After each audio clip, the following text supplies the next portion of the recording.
안녕하세요. 손민상 개미TV입니다. 이번 영상에선 1월 8일 장 마감 후에 조금 신경을 써야 될, 관심을 가져야 될 주식을 볼 건데요. KC, 그리고 대성파인텍, 바이넥스입니다. 이 세 가지는 이제 거래량의 변화와 거래대금 변화 때문에 제가 들고 왔고요. 이 종목이 더 올라갈지 안 갈지는 몰라요. 바이넥스 같은 경우는 또 좋은 호재도 있죠. 녹십자가 CM의 업무 협약 체결 이런 것도 있었고, 대성파인텍 같은 경우도 그 유그린 정책 관련으로 인해서 굉장히 잘 그 테마를 타고 있죠. KC는 이 테슬라 관련주인데요. 이 테슬라가 지금 사상 최고가, 금일장에서도 장 최고가를 찍는 기염을 토했죠. 테슬라. 일론 머스크가 그 아마존 세월을 제치고 세계 최고의 갑부에 올랐습니다. 이런 주식들이 과연 더 갈 수 있는지, 더 갈지 안 갈지 우린 모르죠. 신밖에 모릅니다. 하지만 우리에겐 대응이라는 이 방법이 있죠. 철저하게 대응 영역의 주식을 갖고 대응을 함으로써 수익을 내고 시장에서 살아남는 게 중요합니다. 이 세 종목에 대해서 천천히 자세히 한번 알아볼게요. 영상 시청에 앞서 구독과 좋아요, 알림 설정까지 꼭 부탁드려요. 멤버십 가입하시면 보다 다양한 혜택이 있고요. 업로드와 동시에 시청도 가능합니다. 또 영상 제작에 있어서는 저한테 큰 힘이 되기도 해요. 또한 당부드릴 말씀은 모든 투자에 대한 판단은 본인에게 있고요. 책임도 본인에게 있습니다. 먼저 테슬라 관련주인 KC를 볼게요. 이 친구 대단해요. 이 친구가 월봉에서 보시면 이 9월달을 기준으로 해서 이제 대량 거래가 언제 터졌냐면, 이 친구가 이 9월달에 8월달에 터지기 시작했죠. 이 8월달에 이 앞에 있는 모든 물량을 싹 잡아놓은 대량 거래가 터졌어요. 월봉에서 대량 거래는 굉장히 중요한 의미를 가져요. 모든 앞에 있는 거량을 다 돌파한 역사적인 대량 거래가 출발한 게 9월달이죠. 이 9월달을 기준으로 해서 5개월 선을 단 한 번도 이탈하지 않죠. 5개월 선은 추세 하락이 확정이 되기 때문에 이탈하면은 새로운 조정권이 예시가 되는데, 단 한 번도 이탈하지 않고 꾸준히 잘 올라가고 있는 정말 파워풀한 주식이에요. 이 친구는 그 후에 변곡점이 어디에 있냐면 조금 높이 있어요. 이 자리. 이제 거의 다 와가죠. 이 자리에 있기 때문에 여기부터 여기까지 이 변곡점까지 가는데 큰 거침없이 가는 거예요. 보시게 되면 이 공간이 되죠. 이 공간을 가는데 큰 무리 없이 지금 잘 올라가고 있습니다. 즉, 이 자리의 가격이 4,300원쯤 돼요. 즉, 이제 마지막 한 방 정도 가면 이제 이 자리에 대한 이 병점 맞고 떨어질 수가 있고 조정이 올 수 있긴 하지만, 이 자리까지도 뚫을지 안 뚫을지는 우린 몰라요. 그거는 이때 상황과 일본과 주봉의 변화를 잘 봐야 됩니다. 아무튼 이 자리까지는 파워풀하게 좀 올라가고 있는 거예요. 이렇게 보시면 조금 여유가 있죠. 즉, 여유가 있던 건 마진폭, 먹을 수 있는 폭이 있는 거예요. 자, 주봉에서 보시면 5주선의 이탈은 이제 굉장히 위험해서 하락이 확정이 되는데, 요때 12월 24일 날 5주선을 이탈하면서 10주선까지 살짝 밀렸죠. 이렇게. 그러면서 중요한 전저점 이탈, 즉 변곡점과 전저점 이탈을 하지 않는 건 상당히 좋은 지표예요. 나 이 밑으로 안 내려가면 안 될까 하고서 하나 보여준 거죠. 그러면서 일봉에서 보시면 바로 이렇게 이 계단식으로 착착착 변곡점을 다 뚫고 나가게 돼요. 이 자리, 이 자리, 그리고 애초에 이 자리였죠. 이 변곡점을 뚫을 땐 강한 거래량도 필요하지만 이렇게 살짝 붙여놓는 이런 모습의 현상이 있어요. 이날, 즉 10월 8일, 9일 날, 12일 날 그래놓고 13일 날 살짝 떨어져 놓고 상. 그러고 그다음 또 날라갔죠. 자, 날라갔다 조정이 들어왔는데 다시 한번 24일 날 강한 거래량과 함께 또 돌파했어요. 변곡점이 또 생겼죠. 이 자리를 바로 7일 날, 그리고 8일 날 이렇게 뚫어 주었습니다. 이 친구는 이제 물론 음봉으로 속임수로다가 요 병곡점 밑으로 살짝 떨어지면서 5일선까지 올 수는 있어요. 즉 이런 현상이 되겠죠. 요 날에 음봉이 있죠. 이렇게 보시면 이렇게 음봉이 있어요. 이런 현상이 생길 수는 있어요. 요 자리에서. 그러니까 이 변곡점을 이탈하지 않거나 이 변곡점과 5일선이 존재하는 사이, 요 사이에 거래량이 아주 약하게 보시면 이렇게 음봉이 떨어졌는데 거래량이 약하죠. 이 앞전에 생긴 거래량보다 저 거래량이 늘어나고 있는데, 여기서 아주 약한 거래량으로 여기를 살짝 지켜주거나 음봉으로 조금 떨어지면 좋은 매수 타이밍이 돼요. 하지만 거래량이 실리면서 깊게 들어오면 안 돼요. 큰 조정이 이어지고 월봉에서 굉장히 오랫동안 가파르게 잘 올라왔기 때문에 위험 신호가 돼요. 일봉에서 심하게 요 박스권, 즉 이렇게 보시면 변곡점 이 밑으로만 내려오지 않고 이 위에서만 출발해주고 이 자리를 잘 지켜주면 아주 좋은 추세에 있다고 볼 수 있습니다. 주봉에서 보시면 마찬가지로 저번 주에 오수선을 회복해줬고요. 이번 주에 저저번 주에 회복해줬고 저번 주에 오수선에서 잘 끝났기 때문에 오수선만 깨지 않고 딛고 돌아 나가면 좋은 급상승 예상도 되죠. 테슬라가 이렇게 그 주가가 좋을 때는 KC가 같이 움직이는 게 평균적이에요. 하지만 항상 명심해야 될 거는 이건 어디까지나 그 테슬라가 올라가고 또 우리도 좋게 보는 이런 상황 때문에 그런 판단이 서 있는 건데 이런 모든 판단이 틀릴 수도 있어요. 즉 주식은 예상을 하고 사지만 대응이라는 걸 해야 되기 때문에 제가 항상 말씀드리는 거는 이게 만약에 대박 났고 항상 급상승할 게 확실하다면 집화서를 사야죠. 우스갯소리긴 하지만 그렇지만 아닐 수도 있기 때문에 철저하게 대응하셔야 돼요. 황금선을 이탈한다든가 이렇게 황금선을 이탈한다든가 5일선을 이탈할 때 특히 이런 자리에서 거래량이 실리면서 이탈해버리면 이 친구는 큰 조정이 오게 돼요. 그렇지만 이 자리를 이탈하지 않고 이 자리 즉 변곡점인 자리만 잘 지켜주게 되면 여기서 다시 한번 좋은 모습을 보여줄 수 있는 그런 위치에 있는 주식이기도 합니다. 다음은 대성파인텍이에요. 누구린 정책 관련 주기도 하면서 하는 일을 보면 이렇게 보시면 죄송합니다.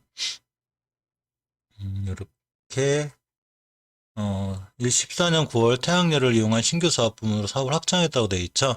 그렇기 때문에 이 친구가 이 신재생 에너지 사업부 여기에 대해서 큰 그 기대감이 있어요. 그 관련해서라도 예전에 그 조 바이든 때문에라도 이렇게 급상승을 보여주는 막 상한가 치고 난리 난 적이 10월 달에 있었어요. 그러면서 이렇게 조정이 들어왔습니다. 이 조정이 들어올 때 거래량이 많이 미비하면서 깊은 조정까지 들어오지 않았고요.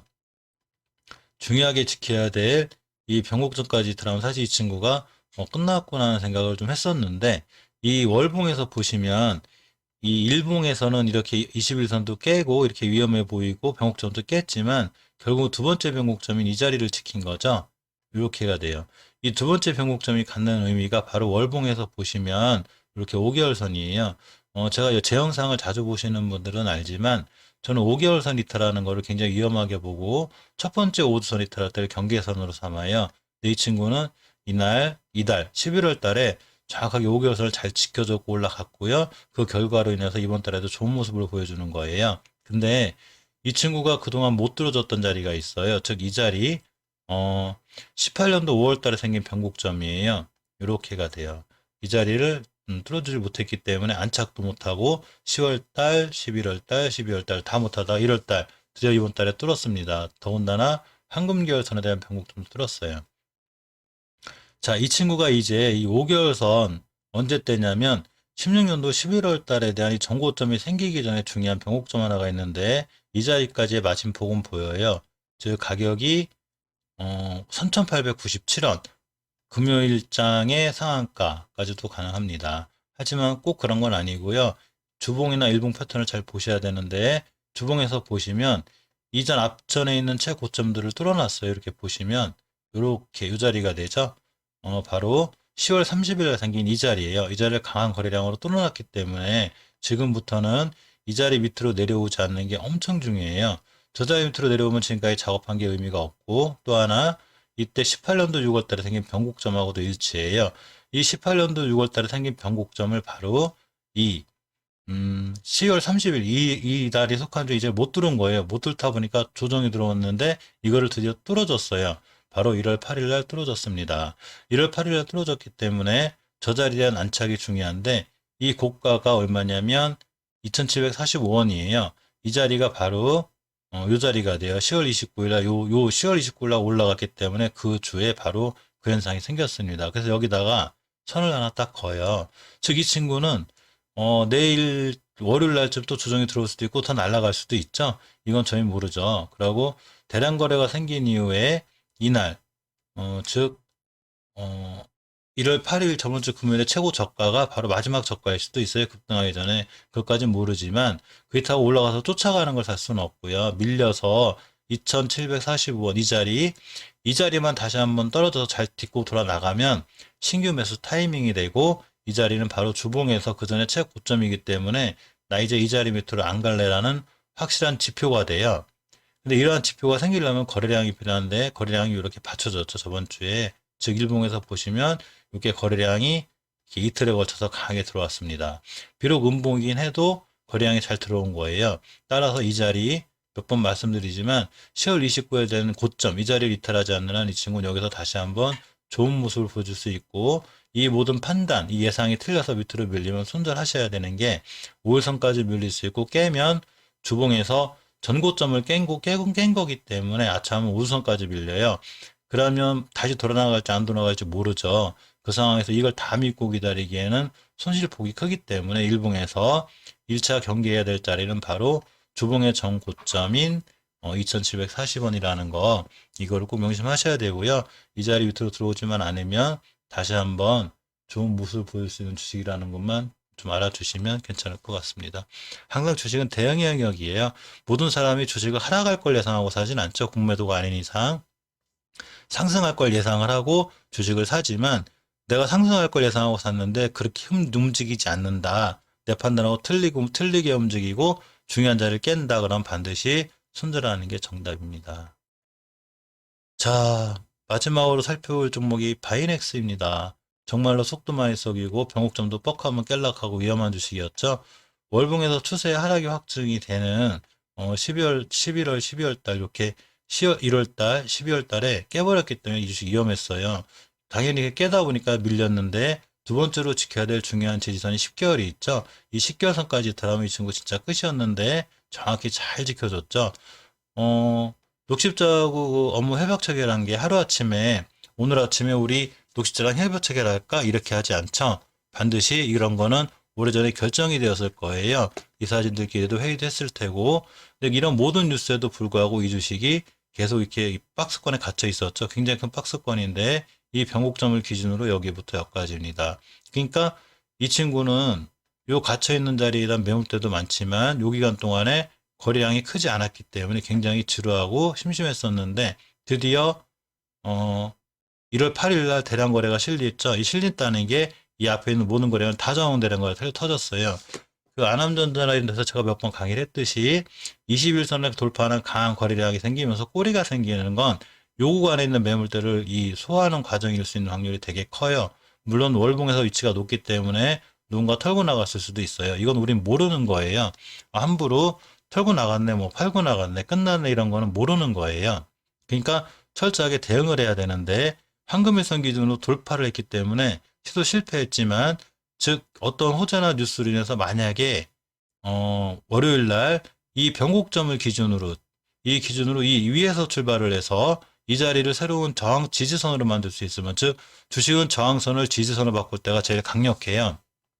그렇게 되면 이 주식은 다시 한번 급등할 확률이 있지만 여기 매물대가 있어요. 강력한 매물대. 이 자리 뚫기가 조금 뻐거워서 이렇게가 됩니다. 따라서 이 친구 일로 끌고 오면 이렇게가 돼요. 이 자리 맞고 계속 떨어지죠. 여기 11월 10일 날 이 공간에 있다가 결국 매물대 맞고 실패. 그리고 11월 19일부터 이 3일간도 실패. 그러다 보니까 쭉 하락해 놓고 12월 29일 날 한번 급등 신호 주고 다시 쉬었다가 다시 올라갔는데 역시 이거 맞고 떨어졌죠. 자, 이거 맞고 떨어졌으면 이 자리를 새로 지지로 삼으면 이거 맞고 떨어질 확률도 있고요. 또 하나 이렇게 떨어졌기 때문에 이 황금일선까지 살짝 밀릴 수도 있어요. 제가 이 친구 시간에 한번 이 체크를 해봤는데 밀렸더라고요. 물론 시간에 상승하더라도 다음날 꼭 상승한 것은 아니고요. 시간에 밀렸다 그래서 꼭 밀리는 것도 아니에요. 이 28,500원이라는 자리가 보시게 되면 이제 60일선 자리가 27,500원쯤 돼요. 따라서 월요일 날 오히려 음봉을 살짝 밀려서 이 황금일선이나 20일선까지 오면 오히려 땡큐가 돼요. 한번 매수해 볼까? 왜냐하면 그 전에 앞에 있는 이 거래량을 다 잡아먹었고 주봉에서 보시면 이렇게 주봉에 대한 중요한 변곡점이 있는데 이 자리에서 다시 한번 돌파 시도할 확률이 높죠. 월봉에서 5개월선을 회복해주는 이제 시초기 때문에 회복해서 올라갈 확률이 더 높아요. 이 4만원까지 일단은 정고점까지 보이긴 하니까 전일의 상한가보다도 이제 되는 가격인데 벌써 16%가 올라왔기 때문에 위험한 자리이기도 하죠. 이 주봉에서 보시면 저번 주에 종가가 이 변곡점에 딱 이 꼬리가 붙여놓은 끝이에요. 따라서 매수 타이밍을 일봉에서 보셔야 되는데 일봉에서 살짝 밀려서 황금일선과 60일 사이에 딱 멈춰주거나 여기를 잘 버티고 있으면 이 주식은 여기서 한번 매수할 메리트가 있어요. 깨면 손절입니다. 깨면 다시 와요. 23,000원대까지. 그러면 얼추 또 3, 4% 손해를 봐야 되니까 깨면 손절인데 이 근처가 오면 매수. 그러고 여기서부터 반등해 나가면 일단은 전고점이 34,000, 5,000원대까지는 전 고점에 대한 변곡점 이 자리까지는 지켜보는 게 맞고요. 거래량의 변화, 즉 거래량이 저번 주 금요일 거래량이 얼마였냐면 2,100만 주였어요. 그 전날까지 100만 주, 80만 주, 200만 주 됐는데 엄청난 거래량이 터진 거죠. 즉 이렇게 터졌다는 얘기는 만약에 그 월요일 날 이거에 준하는 거래량, 뭐 오전에 벌써 5, 600만 주가 터진다든가 9시, 10시 사이에 이래버리면 사실 2천만 주 이상을 돌파할 확률이 높은 거죠. 그러면 이 정도의 매물대쯤은 간단하게 소화가 되고 두 번째 물량까지도 4, 5천만 주에서 1억만 주 터지면 다시 한번 신고가와 상한가를 째릴 수 있는 이런 좋은 주식이기도 합니다. 따라서 손절 라인만 정확히 칼같이 지켜주고 정확히 대응해 준다면 괜찮고요. 설사 그 녹십자든 그 호재로 인해서 이게 요 위에서 출발하게 된다면 침착하게 기다렸다가 순간 이 자리에 찍고 돌아나가는 거를 3분봉 또는 10분봉에서 확인하시고 매수하시는 게 제일 좋고요. 이 3분봉에서 보면 이렇게 매물대가 하나 있어요. 변곡점이. 이 가격이 35,500원이에요. 35,500원이란 가격은 바로 이 금요일 날 최고가이기도 하지만 이 중요한 변곡점에 대한 이 변곡점의 가격이에요. 그러니까 3분봉을 보고 있다가 9시 시작이 됐는데 이 변곡점 위에서 출발하면 딱 보고 있다가 변곡점에 출발해서 이 자리를 딱 딛고 돌아나갈 때 이럴 때 사시면 이 자리 밑으로는 나 안 올래 빠이빠이 이렇게가 되는 거예요. 그 주식은 좀 어렵긴 한데 월봉, 주봉, 일봉을 이렇게 잘 해석을 한 다음에 나중에 매수할 때는 분봉가에도 볼 수 있는 이런 이제 그 안목을 좀 키우면 좋아요. 그래서 이게 보통 3분봉에 대한 강의도 좀 해야 되는데 결국은 이 3분봉에 대한 강의를 하다 보면 월봉, 주봉, 일봉에 대해서 같이 다 따라와 줘야 돼요. 모든 게 다 받쳐줘야 되는데 딱 3분봉 하나만 놓고 보면 이걸 하기가 엄청 어렵죠. 왜냐하면 3분봉이라는 게 모든 패턴이 비슷한 게 있어요. 근데 월봉, 주봉의 패턴이 틀리면 3분봉의 변화가 틀려져요. 그렇기 때문에 저 4개, 분봉, 월봉, 주봉, 일봉 모든 걸 놓고 판단을 해야 되고 일단 바이낸스 같은 경우는 이제 추세가 살아나고 있다는 것, 그리고 3분봉에서 계속 지켜줬던 이 가격들, 이 가격을 이탈하지 않는 게 중요하고 오히려 이 가격까지 왔다가 돌아나가지면 그냥 땡큐가 되기 때문에 바이넥스도 굉장히 신경 써서 좀 관심을 갖고 지켜봐야 될 종목이 아닌가 이렇게 생각해 봅니다. 이상 좀 주요하게 살펴볼 바이넥스, 대성파인텍, KC를 살아봤고요. 주말엔 좀 시간적인 여유가 있어서 궁금하신 종목이나 이런 거 있으면 게시판 아무데나 올려주시면 제가 최대한 아는 한도 내에서 설명해 드릴 수 있도록 이렇게 하겠습니다. 영상 끝까지 시청해주셔서 감사드립니다.